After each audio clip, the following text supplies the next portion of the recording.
everyone. Welcome to another episode of Ditto. We're super excited to have you here today. Matt, how are you doing? Hi, Ash. I am doing great today. I know I mentioned this to you off camera. What do you even say? Off recording? Before we Yeah, recorded? offline. I don't know. I was able to, offline maybe, yeah. Get up and do a hike this morning, and it's one of my like all-time favorite things to do. And so the day's just a little bit better when you can, quote unquote, win the morning. But anyways, how are you? How are you feeling? How's soccer? How's life? How's everything? Soccer's good. Life's good. We have an off day today, and I feel like Ooh, similar nice. to you, I didn't get to go on a beautiful hike, but Jeff and I went for a nice walk around our neighborhood, Oh, and the good. temperature was perfect. It's like the season right before it gets way too humid to even step outside. So we're enjoying Yeah, like the last like few cool mornings and cool evenings that we have before it gets too hot. So yeah, it was really nice to get yeah. a nice walk in for a change. Do you have any views of mountains, hills from where you're at? Because I know that like the Yeah. Blue Ridge Mountains and stuff go through there. Are you close to there? Yeah, Jeff likes to call them hills. Everyone around here calls them Calls them mountains. mountains. But Yeah, it is really pretty. Like we have a pretty good view off our front porch of some apple orchards and some farmland and stuff. So, and the sunsets here are that's really, pretty. really pretty. So, can't Yeah, complain. It's very different than Utah, but it's still really pretty. right. I Yeah. remember having similar experiences in Oxford, Ohio, when we lived there. When I was teaching at Miami University. Go Redhawks! Love and honor. Um, the sunsets and sunrises, you feel like you're like eye level with them, and they just light up the sky. Some of the best sunsets ever were when we were in Ohio, which was so random. I didn't Yeah. think that, going in living in Ohio, but it was so beautiful. Anyways, Yeah. That's cool. yeah. Nice. Well, I good. have a joke for you to start off. Okay. Let's hear it. This is courtesy of the one and only Ronald Moore. He is my father. Oh, nice. I thought you were And going to say Ronald McDonald for a no, not second. Ronald McDonald. No, no, not Ronald McDonald. And in fact, this is in fact a literal dad joke because Oh, it came from my dad. So if you're okay. listening, Dad, thank you for the wonderful joke. Ashley, what do you call the rear entrance to a cafeteria? The rear entrance to Yeah. a cafeteria? Hmm. I'm not sure. Bacteria. Bacteria. It's good, right? Nice. It's Yeah, a that good is a dad joke. good one. I Nice, know. I thought that was nice good. joke, Ronald. Way to go, Ronald. Is that a new Thank you. one or is that just one from your childhood that you remembered? No, he just texted me that the other day. In fact, he Oh, texted me two, and I'm going to save the second one for our next episode because, oh, nice. why would I give all of his Yeah. tricks away on one episode? But Does he know he that just you do texted me that. dad jokes on the podcast? Is that why? He Was he listen, he helping you out? definitely he might have. In fact, he listens to the podcast. I don't think he's missed an episode. As Nice. soon as he texted me that joke, I'm like, oh, that's going on the podcast. Thank you. Yeah, for And sure. Yeah, so he's probably like, he was oh, definitely Matt's jokes are declining. horrible. I need to Oh help him my out. gosh. I do the last like three. I feel like I've been really struggling. So thank you, Ronald, once again. Yeah, that Anyways, definitely was a really good one. So thanks yeah, for sharing. yeah, of course, always. Awesome. Well, I'm excited to get into our conversation today. Matt, would you like to introduce us to our topic today? Yeah, of course. Um, this is an awesome topic. I don't want to dive like into this for the next 45 minutes to an hour because you could easily do that with this one. I want to go real application with this one. So my hope is in talking about what we're going to be talking about today, Ash, that athletes, coaches, parents, whomever can walk away going, ooh, this is what I can do to strengthen this mentally. So that's kind of the intent with this. So I want to start off with asking you, actually, we've heard this term mental toughness before. Mm-hmm. It's such an abstract, ambiguous term. Mm-hmm. And I remember first hearing it in grad school, and I thought at the time, like, oh, this is what it means. But then I heard another definition of it from someone else, and another definition of it, and another definition, and another definition. And they're all right, right? Like there's all components of it, I think, that make up what is quote unquote mental toughness. But when you hear that word, Ash, what comes to your mind, or that term, mental toughness? I feel like my perception of that word has changed a lot over the years. So I feel like Good. Yeah.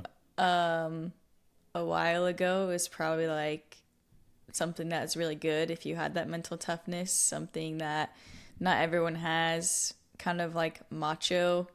And I don't know, just able to like push through hard things. I think that's kind of what I originally think Yeah. of. Resilience through being able to push through hard things, I think, is a huge part of that for me as well. I have heard, especially from some coaches over the years, describe you're either mentally tough or you're not. And my very passionate and sometimes loud refrain to that is, well, what the heck am I doing then as a sports psychology professional or a mental performance coach? Like the whole idea of me working with your athletes or you as a coach is to systematically help you become better mentally. So you're either strong or you're not, or you're either fast or you're not, or you're either flexible or you're not. No, you can get faster, you can get stronger, you can get more flexible. And it's the same with mental toughness. You can become more mentally tough. But what is it? And I think, like you said, it's resilience, it's self-confidence, it's motivation. It's a bunch of things. One cornerstone for me that I've found to be really true over the years in my studies is when I think of somebody who's mentally tough, it's the ability to have perspective and knowing when to lock in and when to not lock in on that perspective, especially during trying, challenging times. Bringing perspective in those moments is such a mental toughness component or orientation. Yeah. I remember working in the military, and they had this wonderful acronym. And so if you're listening to this, go ahead and write this down. It's PIIP. They called it PIP. PIIP, and it stands for put it into perspective. And that was the whole idea, is when you inevitably are going through something tough, something challenging, pause, put it into perspective. And that for me is so beneficial for so many reasons. But one of the overarching reasons, in my humble opinion, why that is so beneficial from a psychological perspective is you're slowly dissipating the fog that is anxiety and that is stress. Because oftentimes, and I was doing a bunch of reading about this as of recent, and I've loved kind of some of the stuff I've come across. Oftentimes, more often than not, it's the movement of the mind rather than like the world around us that causes our stress and our anxiety.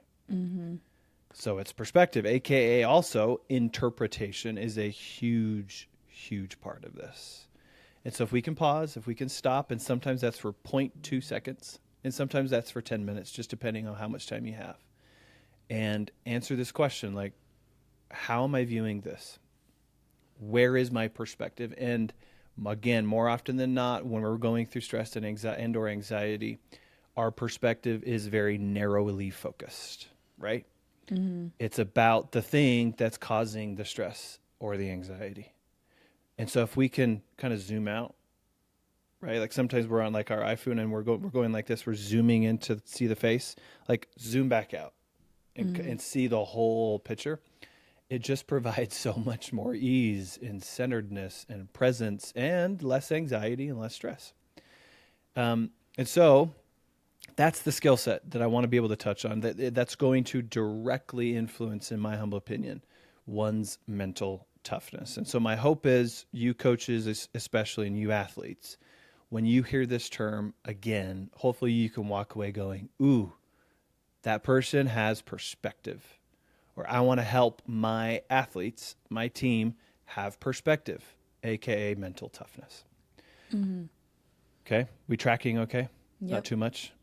So what does this look like from like a theoretical or scientific perspective? Of course, right, we got to bring some of this in. In this community of kind of evidence-based science, peer-reviewed stuff, they call this reappraisal. It's essentially a fancy word for perspective, and even more specifically, interpreting and reinterpreting. And Mm-hmm. so there's a couple theories I want to just quickly glance over. We don't need to go into these in depth. I'm not sitting in class and teaching you all about these theories and testing you on them. The first one is called cognitive reappraisal theory. It's a wonderful theory. I think it was first researched in like the 60s by some folks of the last name Lazarus and Alfert, if you're curious about who these people are that actually founded or authored this theory. And it's a reappraisal model, if you will, where it's really about the emotional regulatory strategic process and how individuals interpret a situation, or in this case, reinterpret a situation. Okay. Some newer research about cognitive reappraisal theory comes from Gross and John. That was in the early thousands. And they kind of refined the theory and brought more of the reappraisal into the affective component of this, especially how that is affecting psychological interpretation of it. And really a huge part of this as well, from an emotional standpoint, is this taking away of suppression of emotions. So instead of viewing emotions as bad or even good, we're just very non-judgmentally accepting the emotional experience. We're not hiding, we're not avoiding really anything. And as a result of that, the reappraisal and reinterpretation of it starts to come kind of into effect. And so, what could this look like in sport? Let's say an athlete is benched during a really important game. You want to be out there, but for whatever reason, the coach benches you. Without reappraisal, if you're cognitively going through this as an athlete, something might be, I'm worthless, coach doesn't believe in me, so there's anger and shame and decreased motivation, most likely, right? Mm-hmm. With reappraisal, the cognitive processes might be, ooh, this is an opportunity to observe, to grow, and ultimately to be ready again when I'm called upon. So there's acceptance, there's focus, there's resilience, and there's perspective. And so in performance psychology, cognitive reappraisal theory is wonderful because it leads to emotional regulation. It preserves energy, like especially mental energy, because when we're stuck in those stressful, anxiety-ridden, cognitively oriented moments, there's a lot of energy being taken, and you can feel it, right? Mm-hmm. And so when we can reappraise and reinterpret and have perspective, we're gaining that energy back. It also, like I mentioned, enhances resiliency and long-term well-being. And so stress isn't taking over as much. Anxiety isn't taking over as much. This theory is wonderful for many reasons, but it's linked to so many things, like wonderful things like self-efficacy and pursuing goals successfully, and also interpersonal functioning. And so rather than viewing your coach or your teammates as horrible and mean, you're viewing them as individuals wanting your best interest for the team, or maybe individually. And so in theory, your relationships are going to be that much better. Mm-hmm. That's the first theory. And I'm going to have some of your thoughts, of course, on this from actual real world application, Ashley. So here we go. Here's the second one. It's called reversal theory. Very similar. It's in my opinion, kind of a dumbed down version of cognitive reappraisal theory, but nonetheless really great. And so instead of really reappraising or reinterpreting, they're quote unquote reversing between or switching between different psychological states. And so flipping between opposing motivational states based on the context, meaning, and personal interpretation. So the core idea of reversal theory is, especially when it comes to arousal, that can be emotional arousal, psychological arousal. Let's just say emotions and thoughts are going up. Arousal itself isn't good or bad. It's just how we interpret it that matters. And so we can reverse or reinterpret depending on our motivational state. So why does this matter in performance psychology? Well, for a lot of reasons, but it encourages emotional flexibility. And I love that term, flexibility. Instead of toughness, you know me, I tend to use that more so, whether it's mental flexibility, emotional flexibility. It just paints a more adaptable picture, which I think is more helpful for a lot of reasons. It helps us to reframe stress and anxiety. So rather than trying to get rid of anxiety and stress, which we can never do, sorry folks, let's just change our relationship with it. And that is a wonderful, healthy, beautifully beneficial approach to have. And then it really supports kind of this adaptive motivation across especially high pressure environments. And so you're able to add depth with goal setting and motivation and emotional regulation and all of these wonderful things. Okay. So there are theories. There's some of the science behind perspective ultimately, right? This is our overarching term. I want to share, and then I'm going to ask you some questions, Ashley. Rory McIlroy just won the Masters last April. It was the first time he had won the Masters. It had been, from my understanding, kind of a lifelong pursuit. Like he had won a bunch of majors up until then, but the Masters is the gold standard, right? And he hadn't won it yet. And so for him, it was this wonderful kind of, again, really high achieving moment for Rory. He was asked, how'd you feel during the match? Kind of walk us through emotionally, psychologically, what was going on. This is what he said, and this is exact quotes from Rory. Should I try to do it in an Irish accent? Mm-hmm. Yes, please. No, I'm not going to. He said, yeah, you have knots in your stomach. Or no, I've had knots in my stomach. Haven't really had much of an appetite all day. I tried to force food down. Yeah. My legs felt like jelly. It's those nerves that are natural. They're all good things.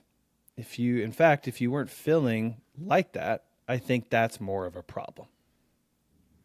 So his interpretation of having knots in his stomach, not having an appetite, having to force food down, and having his legs feel like jelly was something very natural, very normal. Now, if you were to ask those symptoms to, I don't know, high school athlete, maybe high-level college athlete, maybe even a professional athlete, I think immediately they'd be like, ooh, you're not really in the best emotional and psychological state, are you? Because you want to feel loose and you want to feel ready and you always want to feel like you're good to go.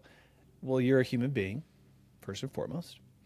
And what Rory is saying is it's very natural. In fact, you should feel those things. So his interpretation or his perspective, folks, of many, many wonderful things allowed him to be in this state. And he goes on to talk about in this same interview, the acceptance of that and the reinterpretation of these symptoms, especially physiological symptoms, allowed me to be present. And he talked a lot about presence and how important it is, especially during a 5-hour round of golf, to be present. And it ultimately helped him win the Masters, achieve his lifelong dream. Mm-hmm. Okay, so let me ask you, Ashley. I have like 4 questions. Oh gosh, let me try to, let's just start with one. Based off Rory's experience, how can you relate to that as a professional athlete? And what have you done as a result of those nerves that he's talked about? Yeah, I feel like when we started working together, I definitely experienced a lot more of these nerves, like the not great appetite or just being extra nervous or anxious or fidgety. And I think I had a hard time battling with those because I thought they were bad. And so then it kind of made them worse. And it kind of took my attention away from like the game. And it was like, oh my gosh, why am I feeling this way? Something's wrong. But then once we started working together and you taught me how to like reinterpret these things and use the reversal theory and be like, oh, actually, these things are okay. And it means I care. And all is good. Then I was just like so much more calm about it. And I feel like those quote unquote like symptoms were still there, but not as like worrisome, or they weren't as like effective or distracting. And I learned how to like manage them a lot better, to where like I don't get as nauseous or like nervous as I used to, but I'm still like sometimes fidgety before the game, but my mind is focused on the game. I'm not focused on like, why do I feel this way? Hmm. Are some of your, and you just alluded to this, are some of your physiological symptoms to nerves? Is it being fidgety? What would you say like your top three are as a result of nerves, like before a game? Yeah, I would definitely say like being fidgety, or like tapping my foot, or like chewing on a water bottle or something. Okay, yeah. I also feel like loss of appetite was definitely one, but I feel like I've actually like, I wouldn't say fully overcome it, but I've come a long way in like learning how to like manage it and to like just eat better. Hmm. So I'm usually like just snacking a lot. And then I would also say like my hands get kind of sweaty, or like my armpits will get a little extra sweaty, Hmm. Hmm. and stuff like that. But I also have a lot of tools that I use now that like help me with like my pregame kind of like stretching slash meditation breathing techniques that also kind of just like calm me down. Yeah. But yeah, I can't really sit still. Even like when we're in the tunnel, like waiting to walk out on the field, I'm usually like stretching or like doing something because I just like don't like sitting still. Hmm. And you're not forcing yourself to be still. You're not telling yourself, "Ooh, stop being so fidgety. This isn't good. I need to be calm. I need to be focused. I need to be still." It's it's the acceptance piece. It's Hmm. reinterpreting, right? That, Yeah. oh, this is how I actually experience nerves. Hmm. And instead of combating it and getting rid of it, I'm going to utilize it in some way to where it can be ultimately facilitative, right? Hmm. Yeah. That's the whole idea behind these theories, and around, ultimately, if we were to climb even further up this ladder, around perspective Hmm. and how we're viewing these arousal states. It's from the Hmm. emotional component, it's from the psychological component. Um, Let me ask you now, and one more question here. If you were to give advice to especially younger athletes around these nerves, I know off camera or offline or whatever before this, we were kind of talking about this. What would be some advice around the nerves that could kind of relate to this core idea of what we're talking about today? Yeah, I think recognizing first and foremost that you have the nerves, like bringing attention to them. I think a lot of times we'll try and ignore them, and it makes it like even worse or kind of harder to manage. And then reinterpreting those nerves, if it's something that you really care about, I think recognizing that is really important, and not seeing it necessarily as a bad thing, but something that can just help you and something that is preparing you. I think if you are prepared and you've done everything you can to prepare for a game or a match or whatever it may be, or even like a test, then you just have to be like, okay, I did my best. These nerves are because I care and I'm ready and I'm just going to go do my best. So I think bringing that attention to it first and foremost is like the most important key, in my opinion. Hmm. You said something really, really important. This really can't work, the reinterpretation, the perspective, if there isn't, what's even the right way to say this? Like, if there isn't truth and evidence behind it. And a Mm-hmm. huge piece of that is preparation, right? Yeah. Like, Mm-hmm. you can't simply go, "Oh, I'm nervous. That's okay. It means I really care about this." But do you really care? And is there preparation that has backed up that caring factor? Maybe your nerves are telling you you haven't really prepared for this. You should Mm-hmm. do a lot better next time to be more prepared for this. So, even backing up before we're able to have perspective and reinterpret and reappraise, do the work up front, do the deliberate, intentional work up front. And then, inevitably, when you do have those nerves, this is where this psychological skill set really can be beneficial. Mm-hmm. So I think that's important for a lot of people, right? Mm-hmm. You can't have a Band-Aid approach and just fix this and Yeah. think that it's going to be helpful. There's obviously preparation and some work that goes in beforehand. So I think that's important. Yeah. Okay. So ending message here to kind of wrap this up and tie a pretty bow on it. Mental toughness. Try to, as a result of listening to this podcast, folks, sit down and think, what does this look like for me? What does this look like for my team? And try to include perspective in there. I'm not saying mental toughness is solely perspective. There's a lot of things, like we mentioned at the very first, that go into this term, this concept of mental toughness. But I 100% agree that it should be a part of it. And so my challenge to you is to start to try to include that in your training and in your conversations with your team, with your players, and also with yourself. How are you utilizing this PIP acronym? Put it into perspective, especially during the trying, challenging moments. Yeah. Boom. That's what I got. Boom. Mic drop. No, I think that's really important. I think when we talk about mental toughness or mental flexibility, another word that comes to mind for me is like mental maturity. I feel like if you're mentally like mature, you're able to reinterpret these things to be most beneficial to you, and you're not, like you said, like you don't have those blinders on, and you're not like focused and stressed and spiraling about one small detail, one small piece of information that by itself might be, stressful, but then when you paint the whole picture, then it's like, oh, this is just a small piece of the puzzle. And sorry, I know this comment is going to make us go over, but when you were talking about cognitive reappraisal theory, and you're talking about how like sometimes when we're focused on like one little detail, it takes a lot of energy away from like mental energy away from us. I think an area where I've experienced this a lot is like the example that you said, like a coach making a decision that you don't fully understand. And a lot of the times our parents or our friends or teammates will encourage us to go have a conversation with the coach, which I think can be very helpful.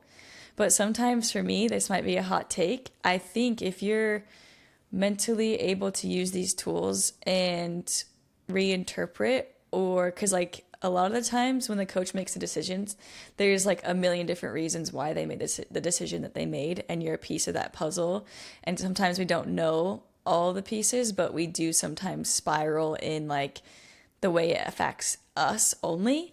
Totally. And so instead of like, sometimes I've been in a place where like I'll let that like affect me mentally, and sometimes in order to get it out of my head, then I have a conversation with the coach. But also I've had conversations with coaches where I'm like, that actually really didn't help me. It made me more confused. It didn't give me any clarity. And I kind of just gave all my power away to decision that one person's making, and they're making decisions on behalf of 20 something other people.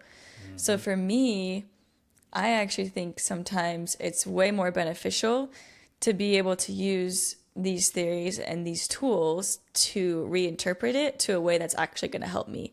And whatever that may be, because there may be a million different scenarios that are all probably true, but which one's going to help you the most? And a lot of the times you'll see like a player be like, oh, I just wanted to prove the coach wrong. And sometimes that's really helpful and really beneficial. And if that's the story that they want to tell themselves, and that if that's how they want to interpret it, like good on them, like if it's going to help them. Sometimes for me, it's like, oh, like I know so-and-so was hurt, their minutes were this, that, like they're trying to do other things. Like it's not because of my play or whatever.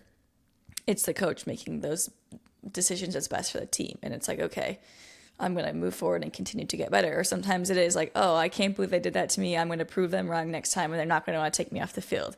So I feel like sometimes we can gain a lot of power by being able to like reinterpret a situation to help us, instead of like always being like, I need to find out the exact answers, because sometimes that takes more time and energy than it really needs to.